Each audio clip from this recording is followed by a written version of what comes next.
নমস্কার। আমার আজকের নিবেদন স্বরচিত কবিতা জাতির ব্যামো।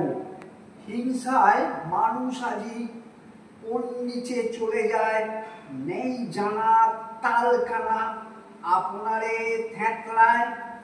হিংসাটা চিত্তে মন জুড়ে ময়লা, গতিহারা নদী যেমন ভরে থাকে শ্যাওলা। দমাদম পড়তেই দমে যায় চিত্তি, থামবে কি হানাদার হামলাটা নিত্যি। ভালো যদি চাস তবে দুশ্মনী ভরবে, ভারতের হাত ধরে ভাগ্যটা করবে। হিংসায় ভর করে অদৃষ্ট চক্র, না মানলে বাঁকা পথে পৃথিবীটাই বক্র।